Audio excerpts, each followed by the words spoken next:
Ya, Kejaksaan Agung belum menetapkan Ketua Umum Solidaritas Merah Putih Sylvester Matutina sebagai buronan meski sudah banyak desakan. Kapus Penkum Kejaksaan Agung Anang Supriyatna menjelaskan, strategi pencarian dan proses eksekusi Sylvester saat ini sepenuhnya diserahkan kepada Jaksa Eksekutor Kejaksaan Negeri Jakarta Selatan. Menurut Anang, tim Kejari Jaksel kini tengah melakukan pencarian terhadap Sylvester Matutina. Karena proses tersebut masih berjalan, maka penetapan status buron belum bisa dilakukan. Prinsipnya kita Jaksa Eksekutor di Kejaksaan Negeri Jakarta Selatan sedang mencari yang bersangkutan. Dan mereka juga sudah mengambil langkah-langkah hukum nantinya. Itu strategi mereka dan kita. Ya, perburuan terhadap buronan kakap Riza Khalid memasuki babak baru yang lebih agresif oleh Kejaksaan Agung. Beberapa aset berupa rumah, tanah, dan kendaraan sudah disita oleh Badan Pengolahan Aset Kejaksaan Agung.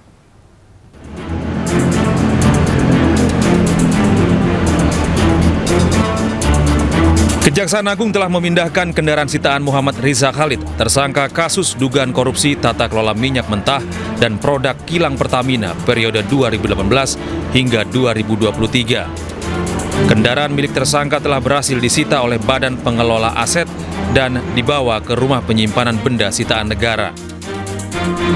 Selain kendaraan, penyidik juga telah menyita rumah milik anak Riza Khalid di daerah Hang Lekir, Jakarta, dan sebuah tanah seluas 3.000 meter di Bogor.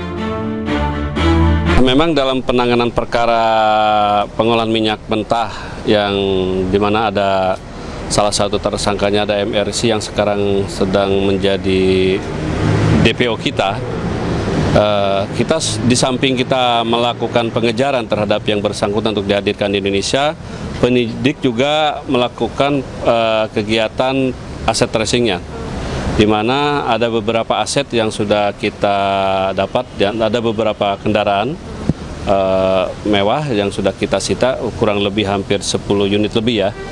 Itu sedang berada sekarang di Rubasan di bawah kendalinya KPPA ya, Badan Pemulihan Aset, dan juga sebuah rumah dan beserta tanahnya kurang lebih 3.000 meter di daerah Rancamaya, daerah Bogor. Dan terakhir kemarin penyidik juga sudah melakukan penyitaan aset berupa tanah dan bangunannya berupa rumah di daerah Hangkelir 11, Wayan Baru, Jakarta Selatan atas nama putri dari yang MRC sendiri. Perburuan terhadap Riza Khalid masih terus dilakukan oleh pihak Kejagung dengan melakukan permintaan red notice dari Interpol yang hingga kini diharapkan bisa segera didapatkan. Kalau berdasarkan data lintasan yang disampaikan oleh imigrasi, yang bersangkutan terakhir berada di negara tetangga, dan terhadap permohonan kita untuk penyidik sudah meminta red notice melalui Interpol NCB di Indonesia dan sudah diteruskan oleh NCB sini ke internasional di Lyon, dan beberapa saat lalu juga tinggal kita mudah-mudahan bisa cepat ya. Agar mempermudah penangkapan tersangka, pencabutan paspor tersangka menjadi langkah taktis untuk mengunci ruang geraknya di luar negeri. Dari Jakarta, Tim Liputan iNews melaporkan. Pemirsa, hari ini Nadiem Makarim, mantan Mendikbudristek, diperiksa oleh penyidik Jampitsus Kejagung RI. Nadiem diperiksa sebagai saksi untuk tersangka lainnya terkait kasus dugaan korupsi laptop.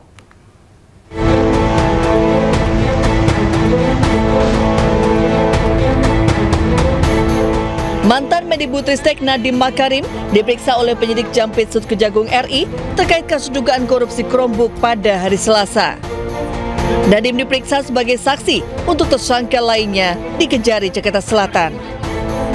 Menurut Kapus Penkum Kejagung RI Anang Supriyatna, pemeriksaan Nadiem dilakukan di Kejari, Jakarta Selatan, dekat rutan tempat Nadiem ditahan karena Nadiem dalam proses pemulihan pasca operasi. Yang bersangkutan diperiksa untuk dimintai keterangan sebagai saksi untuk tersangka lainnya. Kenapa dipiksus, Pak? Kenapa dikejar? Kan rutannya di sana. Terus yang kedua juga secara ini maksudnya baru sembuh dari kesehatan operasi supaya tidak terlalu jauh.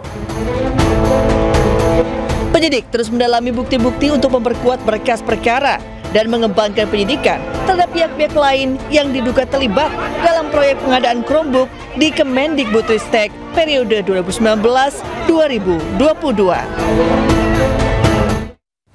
Pemirsa, sidang mediasi gugatan citizen lawsuit dugaan ijazah palsu Presiden ke-7 RI Joko Widodo kembali digelar di Pengadilan Negeri Solo hari ini.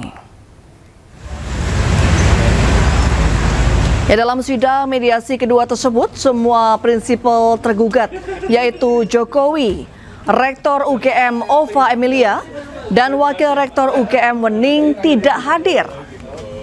Padahal mediator telah meminta agar sidang mediasi bisa dihadiri oleh semua prinsipal. Sementara itu, prinsipal penggugat Top Taufan dan Bangun Sutoto hadir bersama kuasa hukumnya. Terkait hal itu, mediator akan mencoba memanggil sekali lagi para prinsipal untuk bisa hadir di sidang mediasi ketiga pada pekan depan.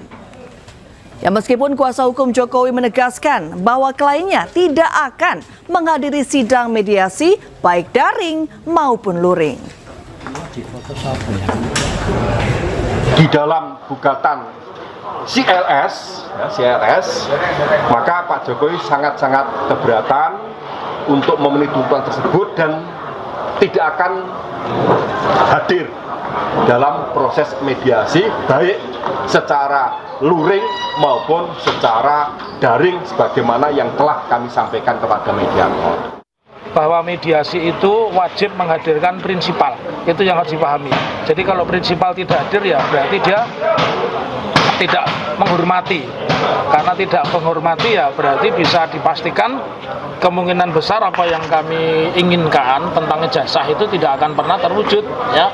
Dan sesuai dengan pernyataan awal ketika kami memasuki ruang pengadilan tadi, kami mengatakan kemungkinan besar Ya, kita ke informasi selanjutnya, pemirsa. Laporan kasus tindak pidana perdagangan orang atas tewasnya terapis Belia Spa di Pasar Minggu, Jakarta Selatan dicabut oleh keluarga. Namun proses hukum kematian korban terus berlanjut. 20 orang telah diperiksa sebagai saksi.